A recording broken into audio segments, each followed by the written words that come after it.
Hello everyone and welcome back to my YouTube channel. So for today's video we're going to be doing a tier list for all of the Genshin 5 stars. A quick little disclaimer before the video starts, these are all purely my opinions. In no way do I have any ill intention with the ranking. This video is just purely for fun. So if you have an issue with opinions, then this video isn't for you.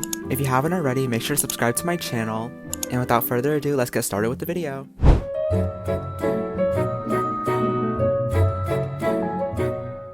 Alright, so we're on Tier Maker right now. Down below, you'll see all of the playable characters. It does include all the 4 stars and 5 stars as it includes all of the playable characters. So we're just going to pick out the 5 stars only. So we do have 7 categories. The first one is the tongue emoji. And this basically means that I really love this character. Don't ask why it's the tongue emoji. I just really love the tongue emoji. I don't know. I think it's so funny. The next one is the kiss emoji. This just means that I really like the character, but not to the point where it's like, I'm in love with you, I'm in love with you. It's just like, I really like this character. Next is the smiling with the teeth category. This just means that I really like the character, but I'm not too into the character, if that makes sense. The next category is just the smiling one. It actually looks really scary. This just means that I'm chill with the character, and I don't really have any thoughts on the character, but I'm okay with this character. The next category is neutral, very mid, I guess. The next category is the thumbs down emoji category. I don't really like the character. They've done something that pissed me off or whatever, but I just don't like this character. And then the last category is the swearing emoji category. This just means that I don't like the character at all. I hate this character so much and I really hope that they die. So let's get started.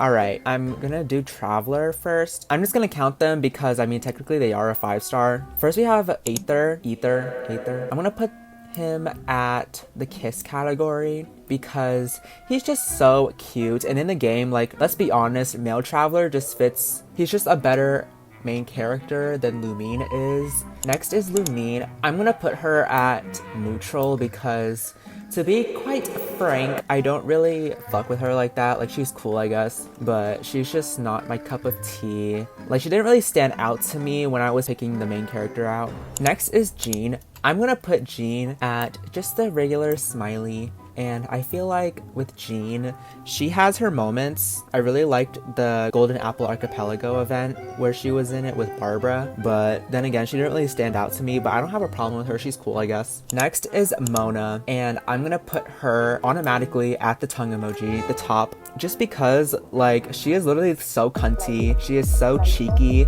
She's just the Kuda girl, period. Like, I love her so much. Next is D-Luke. I'm also gonna put D-Luke in the kiss category because if you were to ask me the same question if I liked D-Luke in the beginning, I probably would have said eh, but nowadays, like, D-Luke just does it for me, and especially his skin, like, oh my freaking god. Next is Keqing, and if you know me, you already know I am down with Keqing till the day I die. She is literally my day one. She's my first 5 star, and honestly, if I didn't get Keqing and lose my 50-50 for my first 5 star, I probably wouldn't be where I am today. So thank you, Keqing, we say in unison. Next is Chi-Chi, and honestly, I'm not gonna sit here and say that I don't get the Chi-Chi hate because, you know, but I don't really care for her. She's actually cute. Aside from the fact that I have her at C2, I'm gonna put her at where Jean is, only because I really do like her character design and I really do like her lore.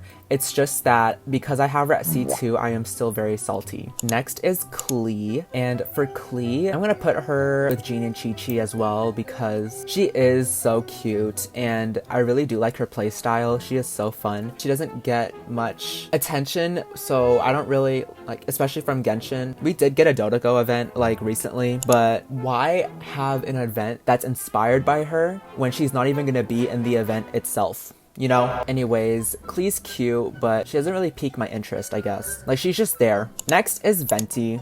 And to be quite frankly honest with you, I'm gonna put him with Lumine. Venti is one of those characters that would piss me off. Venti's just goofy and silly, and I love that for him. It's just that he's so corny. He is such a cornball that, like, he is in that category for that reason. Next is Child, and I'm gonna put Child with Aether and D-Luke. Child is just so, you know? And that's all I gotta say. Next up is Zhongli. I'm gonna put Zhongli at the top. He is literally the best shield unit in the game, and he is also like, ugh, roll the edit.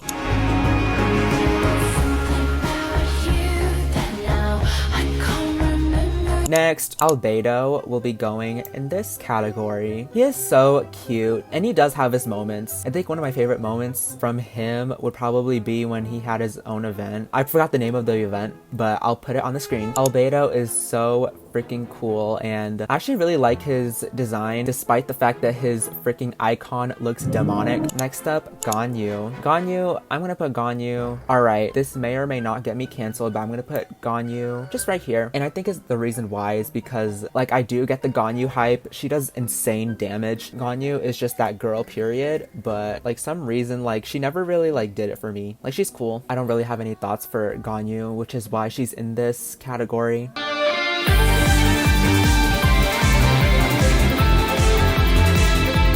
Next is Xiao, and I'm gonna put Xiao next to Albedo because, like I said with Albedo, Xiao's cool. It's just, I don't get the appeal, to be honest. I do like Xiao. I liked him in the Archon quest. I think it was pretty cool when he saved the Traveler. I was like, oh my god, oh my god! He's just like, he's just there. Would I pull for him? Maybe. Hu Tao, instantly going up here. And the reason why is because she actually was the character that got me into Genshin in the first place. I really love her design. I love her playstyle. Seeing her character demo really got me into Genshin, and I was like, oh wow, she is that bitch. And I love Miss Hu Tao, period. Next up is Eula, and I'm gonna put Eula with Lumine and Venti because as much as I see the Eula stands on Twitter, and I do see people who are like, oh my god, Eula is so cool and stuff, physical is not really good in Genshin anymore, I will say, because there's so many like kits that require you to do elemental damage, which is why Eula doesn't really stand out to me. And I'm pretty sure this is the case for most people too. But Eula's okay. Next up is Kazuha, instantly going up here. He has such a great cloud control character, a great support. Honestly, Kazuha is such a universal character and he can go on any team comp, which is why he is so good. I just found out that he is a #1 owned limited 5-star in Genshin Impact, and I understand why. You know, like, his design is good, his lore is cool, and his kit is good, you know? Next is Ayaka, and I'm gonna put Ayaka with these other people because, like, I do get the hype with her. Like, her kit is good too. It's just that she never really gave me the hype that I wanted when Inazuma came out. Like, she was okay. Yoimiya. I'm gonna put Yoimiya with... I'm debating on if I want to put Yoimiya up here or down here. Actually, no. I'm gonna put Yoimiya up here. I think she was my second ever 5-star. If I'm gonna be honest, I got her on accident. If you are an early Genshin player, you would think that building pity is a thing, and it is not. One of the most valuable Genshin lessons that I've learned... Oh my god, I sound like a loser. I think something that's important to know when being a Genshin player is that building pity is not a thing, especially if you're guaranteed. I think, yeah, I was guaranteed. After I got Kuching, I was guaranteed, and I was just trying to build pity for Kokomi, and I ended up getting Yoimiya, and that really, like, you know, irked me with 5 stars. But Yoimiya is cool. I really enjoyed her story quest. I think she's such a fun, lively character, and she does pretty good damage still, considering that it's been a while since it was her last rerun. Next is Raiden. I'm gonna put Raiden. I think I'm gonna put her here because, well, 1, she is literally like one of the strongest Archons. 2, I really enjoy her playstyle, and honestly, if it weren't for Kaniche, I would probably roll for Raiden. If you can recall from the last video, I did get her weapon. I really enjoyed the Inazuma story quest, and one of the main reasons why is because Raiden was such an interesting character. Her lore is actually like really like deep once you like get into it, which is why I love her so much. Next is Kokomi. Obviously, she's going at the top. She was one of the 5 stars that I really wanted. Her design is literally like so freaking majestic, so magnificent. If you can recall from what I said earlier, when I lost my 50-50 to Kuching and then I accidentally got Yoimiya, I was actually trying to save for Kokomi, and I was building Pity, which I then got Yoimiya. I did end up getting Kokomi. Her healing is consistent, she's super easy to build, and her kit is really nice. And she actually does good damage too if she's on Ocean Hued. Aside from that, Divine Priestess of Watatsumi Island, that is such a cool title, you know?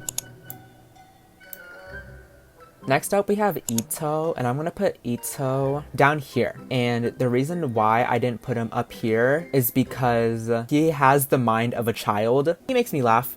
That's all that matters. We love Ito though. We love Arataki Ito. Next up, we have Shenhe. I'm gonna put her in the third category next to Raiden because I actually really wanted her when she came out. I'm pretty sure she was in the Lantern Rite event. I really liked her lore, and Shenhe's just there because she's a baddie. And also, I feel bad that she hasn't had a banner since like almost 2 years now. Been a while since her last rerun, and honestly, she needs another one ASAP pronto. Next is Yaimiko, and I'm gonna put her in the middle category next to Ayaka. She doesn't really appeal to me. I really liked her in the Archon quest. She did her thing. She got her check, period. But Yaimiko, the only reason why she's down here is because her damage output is so low. Like, you would expect her to do really good damage, and she does. It's just that for some reason, whenever I do play her, she is so inconsistent with her damage. Ayato is always gonna be one of my favorite characters. His damage is so nice. He has such a good main DPS as well as a sub DPS, and you can literally put whatever build you want on him and he'll still do good damage. Aside from that, I really like how he's mysterious. Welcome to the Kamisato slumber party. Next is Yelan, and I'm gonna put Yelan, debating up here or down here. I think I want to put her down here. I really love her design, and I love her kit too. The only problem is that she doesn't pop up in any events anymore or things like that. She just doesn't show up enough. Like, she wasn't really relevant to the plot. Like, she was just added and then they just dropped her off. And then there. So, I don't know. She's cool. I like her a lot. So, she's there. Tainari. I'm gonna put Tainari. I just really like Tainari's, like, vibe. Like, I really like how he was in the plot. He was such a good supporting character. Always nice to see him on screen because he's just so unique, if that makes sense. At first, when I saw his design, I was like, what the fuck is this? Because there's so many, like, flashing colors and stuff. Now that I'm looking at it, it's like, he's actually, like, cool. You know, which is why he's in the third category. Next up is Sino, and if I'm gonna be honest, I'm gonna put Sino. You know what? We'll put Sino next to his boyfriend, to his man. Sino's cool. I actually really liked him in the Archon quest. Like, he was like actually like really cool. Like, seeing him on screen, it was like wow. Like, you know, like especially with the cutscenes and stuff like that. Sino holds a deep place in my heart. When I saw him on the beginning trailers when Genshin was first released, Sino was there, and I was like, oh, I'm gonna pull for him. But then I never did because his kit was kind of boring to me, if I'm being quite honest. It reminds me of like Razor, but like yesified, you know? Next is Nilou, and I'm gonna put Nilou here because aside from Nilou like being a really happy character and stuff, I feel like me and Nilou, we have like this connection. We have a lot of things in common and stuff. The only thing that is setting me back from putting her like towards the top 3 is this one specific cutscene, and I'll roll the clip, and this is what threw me off.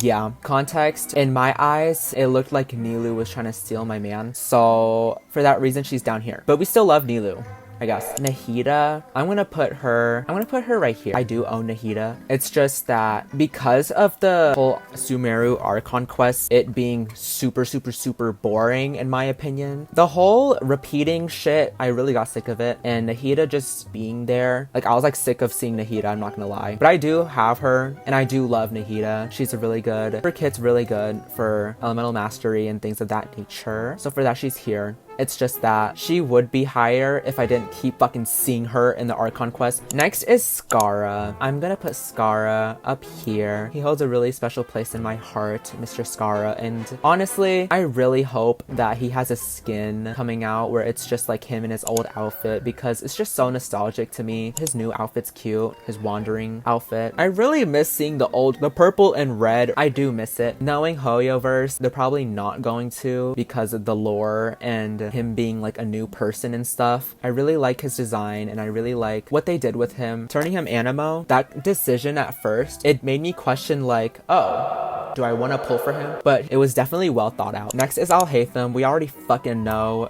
he's going up here. My man. He is actually what got me back into Genshin. If you guys didn't know, I did take a break like during Sumeru because I was so sick of doing those Archon quests. If you could recall back to me talking about Nahida, I was so sick of doing those Archon quests because there were so many repeats of the Samsara, whatever the fuck it's called, and I was just so sick of having to do everything over and over, and I was just so sick of it. After hearing that like Alhaitham was getting a rerun, I was like, oh shit, it's my time. Got me back into Genshin, and I did want him initially when Sumeru was released, so he's just so freaking fine. Next is Dea. I'm gonna put her, I don't know. I want to put her here. I haven't lost the 50-50s for her yet, and I really want her. She's really good with Kinich in terms of like burning reactions and burning team comps. I really did like her in the Archon quest. She was so sweet. I love her idol animation where she's like putting on the makeup. Next is Baiju, and I'm gonna put Baiju in the third category because he was such an anticipated character. Since Dendro wasn't released at the time, back in the Liyue Archon quest, then when he did become playable, his kit, like seeing it was kind of underwhelming in a sense. Back when I started Genshin and I saw Baiju, I thought he would do like, I thought he would be like a DPS, if not sub DPS. He heals and he's a support, but that's still good, you know? I don't blame him because he's fucking old, like aging old. So I wouldn't blame him for that. Next up, we have Linny. This is gonna come as surprising, but I'm actually gonna put Linny, I think I want to put Linny up here. And I think the reason why, because it started when the beginning trailer for all of the representative characters or whatever the fuck, when Linny and Lynette went up there, I was like, oh my goodness, I really want Linny. His character design might come off as boring, but to me, I am in love with the magician hat and I'm in love with his whole lore. It became shocking to me when I found out that he was actually a part of the Fatui. I think that his design and his kit is so fun. I love his ult animation. It is literally so fun to look at. Like, he is literally an entertainer. Next up, we have Nervalette. We're gonna put him up here, obviously, because one, I literally want him so freaking bad. He is fun to play. He does insane numbers. Like, I'll literally roll a clip of him doing like nasty ass numbers. He is so chill and he's like so calm and stuff. Like, he is so patient, and everyone needs a Nervalette in their life, if that makes sense. Next up is Ridesley, and obviously he's going at the top of the fuck, mainly because like, oh, you can call me your grace. Need I say less? Farina, my Farina. Obviously, I have to put her at the top. I actually really want her. When her rerun comes out, I'm so pulling for her because she is such a fucking diva. She is so diva. I love her so much. In the Archon quest, she was literally one of my favorite characters. Like, I would never skip her voice lines because she is so entertaining. She is so dramatic and so fun, and her kit is literally so fun as well, and her ult animation, don't even get me started. Next up is Navia. Navia is obviously coming up here. She holds a special place in my heart, Miss Navia, because she is such a nice character, someone who's helpful, someone who's determined, someone who's passionate. Without Navia, honestly, like, I don't think the Traveler would have been able to go through Fontaine, like we all know. Next up, we have Xianyun, Miss Cloud Retainer. I'm gonna put Cloud Retainer, oh, that stumped me. I think I'm gonna put Cloud Retainer here because I love her freaking playstyle. She is literally so fun. She is literally basically able to fly. However, her story quest was like so underwhelming. Don't come for me, but she was literally such a bitch during the early quests of Genshin. You could not tell me that she wasn't like she didn't act nasty, but I love Miss Xianyun. Miss Chiori. I'm gonna put Chiori up here.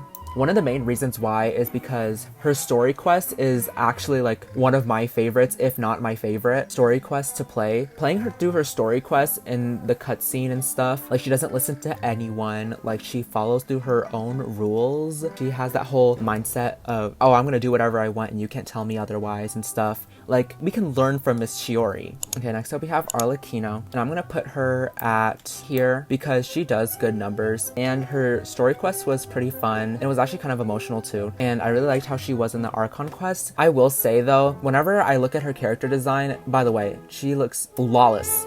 but her pants, like, I'll literally put a picture, like, the pants, like, I felt like they could have made it more flared, but or aside from that, I really like her playstyle, and she's on the nicer side of the spectrum in terms of Fatui, so she's cool. Next up is Chlorand, and I'm gonna put her next to Arlecchino because she didn't really stand out to me. I really like her playstyle as well. I felt like we didn't really click in the Archon quest. Like, there was never really one-on-one between Chlorand and the Traveler. So I felt like that could have made a huge difference. I could be wrong, but I just don't remember like having much interaction with Miss Chlorand in the Archon quest. So for that reason, she's going in the middle. Siegewein, she is so freaking cute, and I actually did want her when she first came out. So I'm gonna put her next to Chlorand. I did really like her story quest though. I don't know, she wasn't as interesting as like Navia, Nervalet, or Farina. So for that reason, she's gonna be in the middle. Next up is Emily. A lot of people actually diss on Emily, but she's actually a top contender for me because you're a perfumer, but you also do crime on the side. Like, you are literally so cool. And I really like that they went back to Sumeru for her story quest. I thought that was pretty fun. Her design actually grew a lot on me. At first, I thought it was a really basic design for a 5-star. Seeing it in game definitely like changed my perspective on things. I was like, oh shit, she's actually cool.